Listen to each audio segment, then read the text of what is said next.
once you're established, you got to kind of like fight to stay established, and once you're trying to get in there, you're fighting to stay in there. But it's all about love and respect, man. That's exactly what it is. Like, you got to love your job.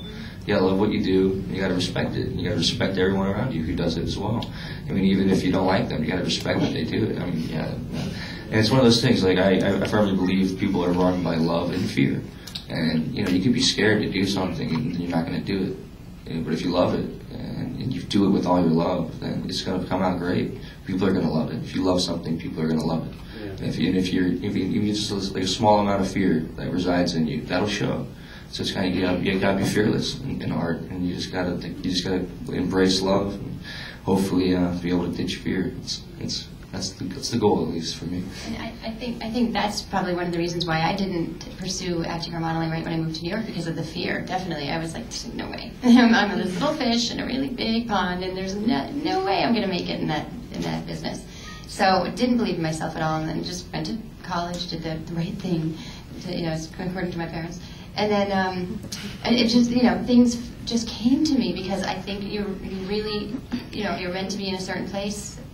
Maybe, well, I don't know why it took me that long to get here, but I'm here, and I definitely faced the fear after a while and just rolled with it. Listen to your friends. They told me to do this, and here I am. So, Everyone at once. I was kidding. I just wanted to hear about your experience with The Last Airbender. Oh, yeah. Yeah, well, it's a Frank Marshall film. That's what we're talking about before. It's 8 degrees of separation right there. It's cool. The Airbender, well, I was actually auditioning for that for about a year, and a little longer maybe. I was originally up for Prince Zuko. And then I went in for readings with Knight, and we kind of read this, and he was like, yeah, you're a little too dark. And I was like, that's too dark. And I was like, all right. I was like, well, let me read the other character, actually. And he was like, what? And I was like, yeah, let me read the other character. I just kind of want to show me that I wanted Prince Zuko, and I told him that, and then I was like, but I want to show you kind of my other side. And so we did this. I did the character Ahsoka, and he was just like, wait, what? Because I went like this really dark character, and then I went to Ahsoka, and I was just like, I just had fun. I just kind of was more of myself, and I just had a lot of fun doing it. And he was like, you're not reading Prince Zuko anymore. And I was like, what? No, I was just trying to show you that there's two levels. I can do the different extremes. He was like, no, we're going to bring you back in for this character. And I was like, man! But I loved it. I loved it because the way that he has kind of I guess composed the script, because he didn't completely write it because it's based off that. And I kind of like to say he composed it because he's basically taking like a huge symphony and condensing it down into a pop song, basically. Going from like this long TV show to like a 2-hour movie.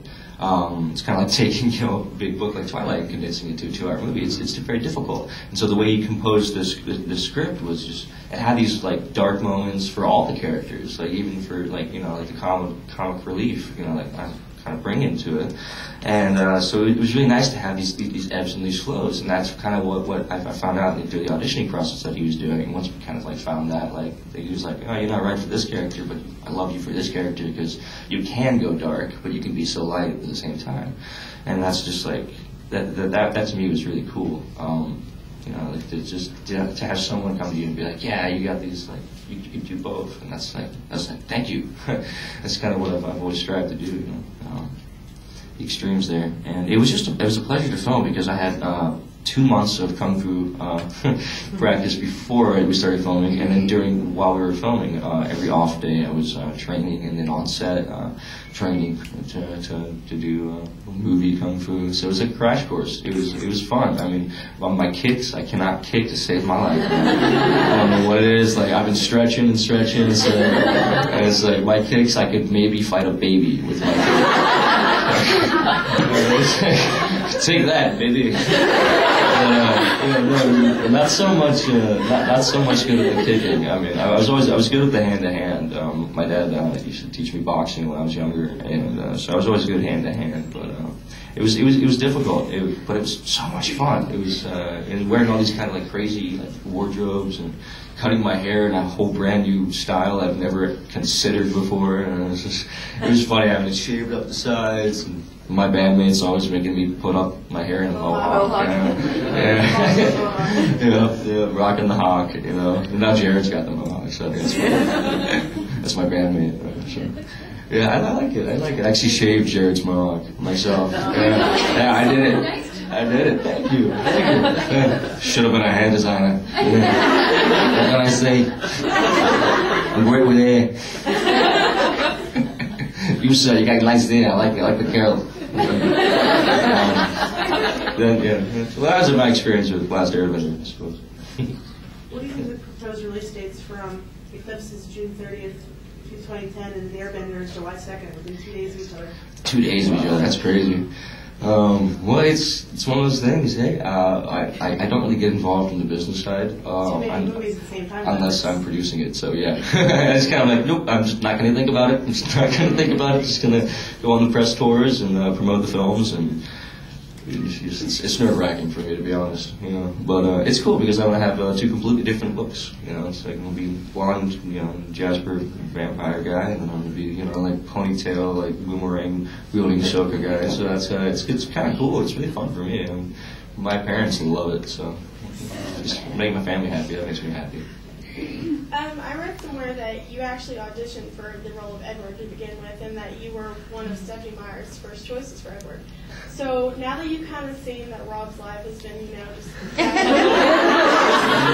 you happy that you kind of dodged the speeding bullet? Yeah, well, you know, it's one of those things where honestly, I couldn't imagine playing Edward Cullen just because Rob is perfect for it. You know, like he's such a great guy. And it's one of those things. He's so funny because you know, like it's. You know, he's really just like so into like these moments and trying to, you know, like really delve into the characters and like find all these plot points. But then half the time on set, he'll just be like, I'm nervous, man, I'm nervous. He's so you know, he's so wrapped up in the art of it. He's a fantastic actor, and but it's just kind of funny to see him like in real life, and then like he gets on camera and he's just smooth and elegant, and he's like, you know, like, just that on camera chemistry that they have is just. It's amazing. It's amazing, and I just couldn't imagine playing Edward. I mean, I love playing Jasper. I really do. I think it's a great character.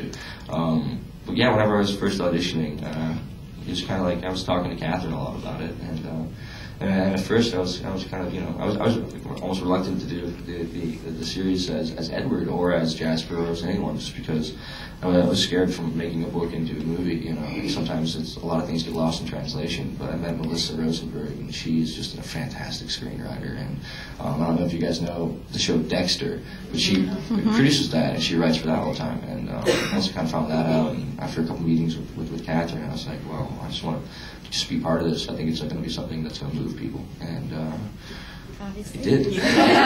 So that's fantastic.